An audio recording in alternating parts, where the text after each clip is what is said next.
But Montague is bound as well as I, in plenty alike, and 'tis not hard, I think, for men so old as we keep the peace.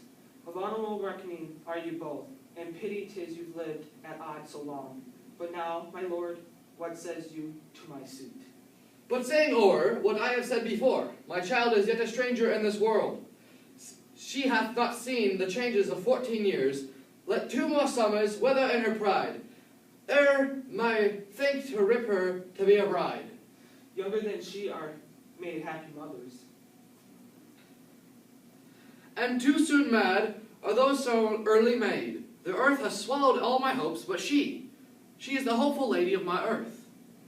But woo her, gentle Paris, get her heart. My will to consent is but a part. As she agree with her scope of choice, lies my consent, and her fair according voice.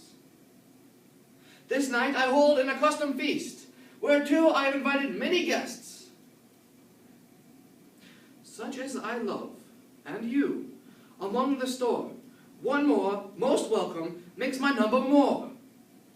At my poor house, look ye behold this night, earth-trending stars that make dark heaven light. Such comfort as I do lusty young men feel, when well-apparelled April on the heel of the limping winter treads, even such a delight. Among fresh female buds shall you this night. And hurt at my house, hear all, see all, and like her, most whose merit most shall be, which on more view of many main, being one, may stand in the number, though in the reckoning none. Come go with me.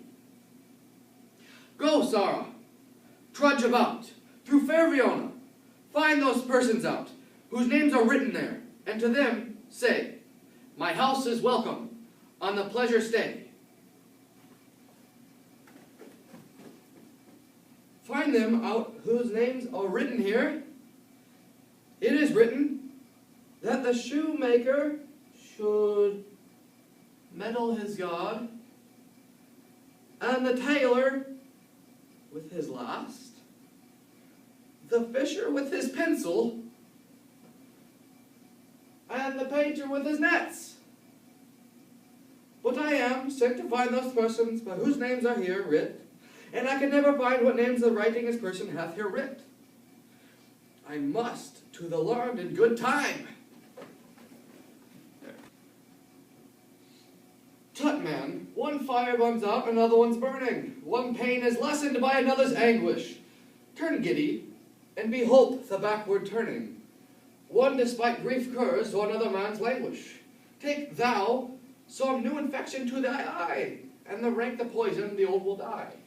Your plantation leaf is excellent for that. For what, I pray thee? For your broken shin. Why, Romeo, why art thou mad? Not mad, but bound more than. A madman is, shut up in prison, kept without my food, whipped and tormented, and goddamn good fellow. God Godiden, I pray, sir, can you read? Ah, mine own fortune is my misery. Perhaps you have learned it without a book, but I pray, can you read anything you see? Ah, if I know the letters in the language. Ye say honestly, rest ye merry. Stay, fellow, I can read. Signor Montague and his wife and daughters, County Aslam and his beautiful sisters, the lady widow Ooh. of Verona, Signor Placio and lovely nieces, Mercutio and his brother Valentine, mine uncle Capulet, his wife and daughters, my fair niece Rosalind, Livia, Signor Valentino and his cousins, Tybalt, Lucio, and the lively Helena, a fair assembly, whether they should come. Up, Whether? to supper, to our house. Whose house? My master's. Indeed, I should have asked you that before. Now I'll tell you, without asking, my master is the great rich Capulet. And if you not be of the house of the Montagues, I pray thee come and gush a cup of wine. Rest ye merry. At this same ancient feast of the Capulets, sups the fair Rosalind. where whom thou so lovest. With all the admired beauties of Verona, go thither an untamed eye. Compare her face with that I shall show, and I will make thee think thy swan a crow. When the devoted religion of mine eyes maintains sus falsehood, then turn tears to fighters, and these who often drown could never die. Transport heretics to burnt for liars, one farther than my love, the all-seeing sun, nor saw her match since first the world began. Tut!